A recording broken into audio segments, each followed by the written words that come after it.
Hey, what's up guys, it's LEGO Hobo 910 here with another LEGO video, and in this video I'm reviewing set number 76115, Spider-Mech vs. Venom. So let's get right into the review. So here's just a bit of a small side build. This is Ghost Spider or Spider-Gwen's hoverboard. It's a fairly simple build, and it just adds a bit for, like a place for Spider-Gwen to be, and something for her to do. And it just has a little surfboard here as the base, which has a single sticker on the front.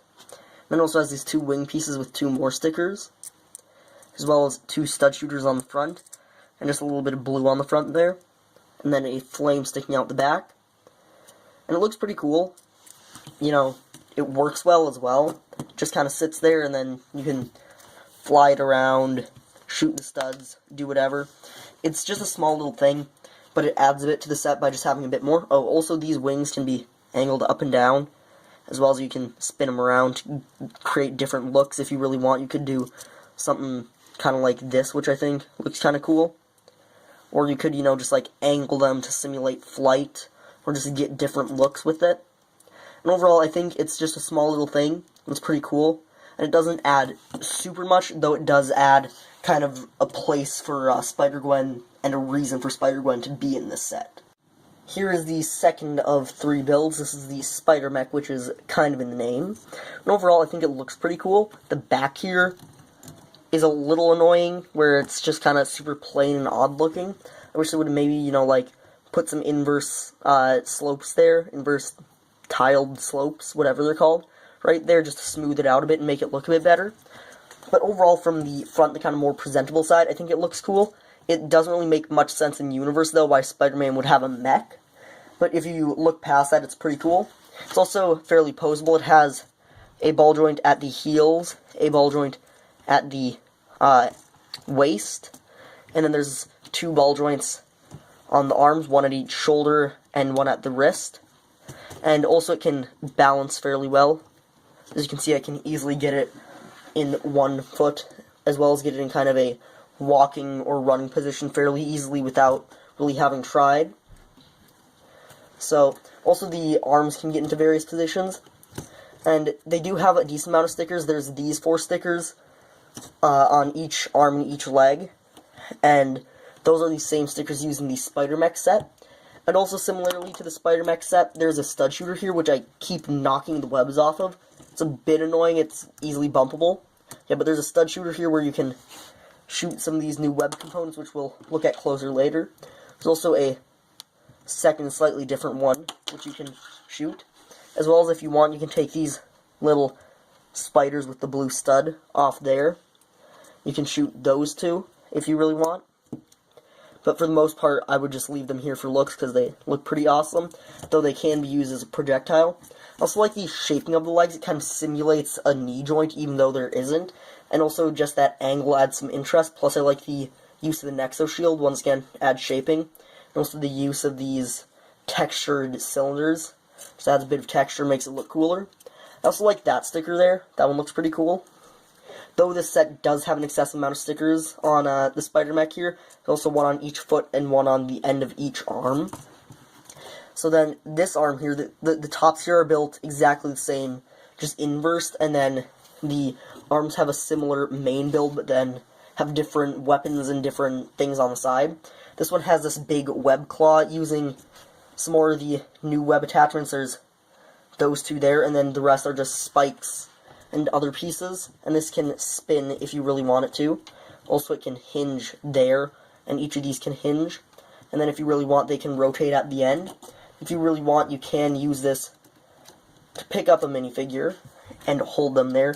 This isn't the best job, you can definitely do it better. But also you can use it to kind of grab the hand of the large Venom, which we'll look at later, to kind of create an epic fighting pose where they, clash midair and stop. And then moving on to the main body part where the kind of cockpit is. I like the way that they did this. It's unique. They used 2 more of these new web pieces, well, 2 of the exact same piece. Then they just bend up it and to get him out, and you push them down to create kind of a roll cage or bars or suspension, whatever you want to call it. to hold him in there, and then you just pull it off. It really doesn't provide very much protection, though. As you can see, he can still, if he was a real human, he could squeeze out of there, because real humans are more flexible than Lego minifigs. But also, it really doesn't provide him any protection from hits or anything, though it does look cool. And we fold it up, we can pop him out there. He just has a couple studs on the back, which he connects to. Then there's 2 levers for him to use to control it, as well as some silver ingots there for a bit of decoration. Without him, though, it does look kind of empty, especially from a side view, and when you have these up, it just has this huge cavity there. When you put these down, though, and also if you don't look from the side, it doesn't look as bad, though. But still, looking from the side, it looks a bit funky there. If you look past it, it's pretty cool. It does have a few flaws, but overall, it works well, and is a cool thing for Spider-Man, so that way he can have a better chance of combating the next thing we'll look at. Look at the next thing. It's absolutely massive, so I want a bit of a scale comparison. Now that you've grown a bit used to this and you know how a minifigure looks in it, in fact, I'll even set one here. Let me show you how big this is. Yeah, this is the biggest Lego mech or mech-like build I've seen that's like an actual Lego set. I've seen much larger custom ones, like 5-foot ones, but as an actual Lego set, this is the biggest one I've seen. It is absolutely nuts, and technically, I guess it's supposed to be a Venom mech, except it wouldn't make sense for Venom to have a mech, even less than it would make sense for Spider-Man to have one. So the way that I know me and a lot of other people look at it as is kind of just like Venom is a large symbiote. You know, he's gathered a bunch of power or something and grown huge. And I think this looks absolutely awesome. First of all, it's very smooth. If you look around, they use a lot of very smooth pieces to keep it kind of more organic than most other mechs, as well as it's just awesome looking. I don't know how to describe it without just repeatedly using the word awesome. And it obviously looks like a large version of Venom. So let's get a closer look. Starting at the legs here, they have articulation. Up here, they are on some click joints going like this, and also like this. They obviously have like a full 360 degrees of movement, except for inwards, so they have a large range of movement, as much as you really need and more. And then the legs here as well can spin, the feet, excuse me, as well as rotate up. There are no knee joints, except I like how they've angled it to simulate knees. One thing that's a bit weird that I haven't seen done with any other mechs is the fact that the feet here are actually loosely connected as kind of an auto-stabilizing thing, so that way you don't like have, a foot sitting awkwardly like that. They just stabilize. Though that is a bit annoying because it makes it harder for you to get interesting foot positions, as well as it makes it harder to balance because it kind of tips and wobbles. You can't just pose it like that if you want. So it does make it hard to balance on one foot or get into like kind of a walking position. Though I think if I try hard enough, I'll be able to manage. There we go. We got it into a bit of a walking position.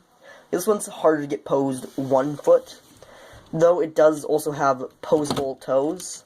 See, here's a bit of the problem with the whole wobbly feet there. It falls over easily if you only have it on one foot. Yeah, so anyway, it also has posable toes. They can move up and down, as well as if you really want, you can rotate the claws. But that's not like an actual rotation, that's just the fact that they're connected with only one stud. So that does add a bit more posability, the fact that you can move the toes. I also really like the way the legs look. They're fairly smooth, except for the bit of odd studdage back there, which I would think they would just cover with some plates. The bit on the side doesn't look as odd as that. Also, I like how they really smoothed out the back on here, by actually inversing it and having plates on the back so that you can actually build properly and smooth it out. It still obviously doesn't look as good as the front, but it's more presentable and looks nice. Then the legs are, arms are just mirror images. I also like how they use these large bionicle plates to create those smooth shoulders there. And also the claw pieces to get it kind of more visceral and tentacly looking. As well as they do have two actual tentacles on either arm here. One being this kind of elephant trunk, and one being the sharp tentacle. And then they have them inversed on this one. So there's those two talons as well. And those are just connected with large ball joints at the shoulders. And then they have the smaller mixel joints down here. And then also the hands can rotate at the wrists, which is nice. It just adds a bit more posability. Even though you can rotate it there, you can also do that. So you can move it a bit more freely. And then the hands are absolutely amazing. They use one of these large pieces to get these angles on the fingers. They're not all going straight, some are angled out. And then they've put these large claws on them. And you can really use this to grab minifigures fairly easily if you just close them up. You can easily hold a minifigure, or use them for, scratching, or put them into a fist for fighting, punching. The finger posability is amazing, as well as the hands just look great. The one small problem is that blue pin, but it's buried fairly deep in there, and for the most part you're not going to see it. And also I don't know how they would have done it, because the gray pin doesn't have the same amount of friction, so it doesn't bother me too much. So now let's move on to the head and body. First of all, I really like the large spider symbol on the body there. It does use 5 stickers. It's kind of hard to see because of the overlap of the chin there, though it does look really cool. The cut to actual white bricks there looks a bit funny, as they're not the exact same shade of white. It kind of stands out and looks weird. Then the face itself is awesome. They use another one of those large bionicle plates to create the face, and that's just printed. They have this long tongue which can rotate there and there to create all sorts of cool looks. It just looks cool. Also, if you want, you can pull it out if you don't want his tongue sticking out, but that definitely doesn't look as cool. He also has all these rows of teeth sticking out from the front and the top, which looks really cool. And it just looks beastly and organic. It's awesome. I love this thing. And then moving around to the back, they smooth it out back here to kind of where you can have a bit of a cockpit for Venom. You can just set him there. Then he has 2 black levers, as well as there's 2 more of those tentacles up here. And now with this whole cockpit thing, you can imagine it as maybe that's where just regular Venom is sitting controlling this massive symbiote. Either that, or you can imagine it as maybe multiple symbiotes working together, and these are little strings of symbiote which he's using to control it all. Or, once again, you could just use it as a mech and just have him control it like that. I think the main reason that they did this is that way there's actually a place for Venom to be, and this was the easiest way to work one out. Personally, I think it looks better if you just leave Venom off there, and then just have this large, giant Venom creature antagonizing the city. It just looks great. I cannot comment on how awesome this looks and how cool it is to have it in hand. I don't think on camera it really shows the epicness of this, and also the proportion scale. And also, if you have any other mech sets, because this is a fairly standard size for a mech, it's a bit smaller than most, you should compare it to other mech sets, and you'll see that it's still just giant. This thing's an absolute behemoth, and I love it. Now, let's go look at minifigs. 2 protagonists of the set, with on the left being the new 2019 Spider-Man, and on the right being Ghost Spider or Spider-Gwen. On the box, she's officially named Ghost Spider, and I believe that's the actual official kind of superhero name of her, but most of the time she just goes by and people call her Spider-Gwen. So first I'm going to focus on the new Spider-Man. This comes in the rest of the new Spider-Man 2019 sets, and this is a massive upgrade from the previous one. First of all, the printing is much more crisp and clean, plus he has dual molded legs, whereas the previous just comic book Spider-Man didn't, and the dual molded legs really help it look a lot better. And also, as you can see, there's some slight gray in between the white and black on the eyes. It just looks so much more crisp and clean. Also, I really like the way that they interpreted the spider logo on the front there. It looks pretty cool. And then moving around the back, it's just fairly standard, Spider-Man stuff, with kind of the new interpretation that they've done here. And then moving on to Spider-Gwen, her weapon is one of the new web pieces, except with a hollow stud and one of those kind of handhold things attached to it. And most of the other web pieces are used in the build of this set, as I've shown you, for the stud shooter, or for the roll cage, or for the claw. There's another one of those white web pieces, as well as these web handcuffs, which I'll put on a minifigure later so you can see those. And then going back to Ghost Spider, they use a white hood on the top for kind of the hoodie that goes over her mask. The printing's fairly simple, but it does the job. It does get a bit complex up there in kind of the hot pink areas with the light blue webbing over it. For the most part, though, it's fairly simple, but does the job effectively. I also like the way the black kind of cuts up there. Just looks cool. And then if I pop the hood off there, you can see some more of the web printing there, as well as the face, which is, once again, simplistic, but does the job, and there's no alternate face. I feel like, normally with Spider-Man, they can't include alternate faces, they just kind of include a blank one, but since she has the back of her head covered by a hood, they could have included an alternate face, with the eyes in a slightly different shape to create a different expression. I think that would have been neat, though I do like the way the eyes look with the hot pink around the white. Just kind of pops and it looks cool. This is a very unique minifig, as well as the first version of Ghost Spider, which is one of the reasons that a lot of people are going to be buying this set, is specifically to get Ghost Spider, and I don't blame them. It is a pretty cool minifig. So here's the antagonist of the set, as well as a civilian, which is in no way associated with Spider-Man, whose name may or may not be Aunt May. So we have Venom here, who's fairly simplistic, but looks cool and does the job, and also, surprisingly, they don't put Venom in many sets, and I haven't seen him in a set in quite a while. He just has the spider symbol on the front and back, obviously with the different muscle patterns. And then the face print is pretty cool with the large wide open mouth and the big eyes. And then Aunt May, who is similar but different from Aunt May's in other sets, for example the Spider-Man Bridge Battle. She has a blue sweater here, with the exact same hair pieces in the Ultimate Bridge Battle, as well as the exact same legs, I believe. And then her face is once again exactly the same.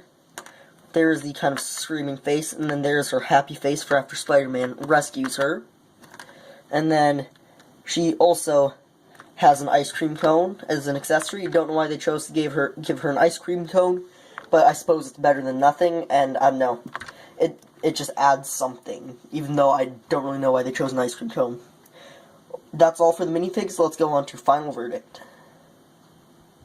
And actually, before we move on, I said I'd show you the web cuffs on someone. Here they are on Venom. They just connect with one bar to the other hand. There's just a bar going down from the top into the hand, so that way he can hold it. Overall, I think this is a pretty cool set with the minifig selection being good. Obviously, the main protagonist of the whole kind of Spider-Man theme, and then having Venom to go with the whole Venom build makes sense. And then Ghost Spider is a cool addition, as well as having Aunt May just adds something else to the conflict. Civilian just adds a bit more. And then you have the kind of small side build, which just, once again, adds a little bit, as well as the extra web piece you use. With then the SpiderMech, which looks pretty cool and does the job, as well as the giant Venom, which is my absolute favorite part of this set, and it looks absolutely beastly and epic. It is the coolest thing in this set, and one of the coolest things I've seen in a while. I love this thing. So overall, I would highly recommend this set, and it also feels like a fairly good deal for $50. So yeah, I'd highly recommend this set, but that's all from me for now, and peace.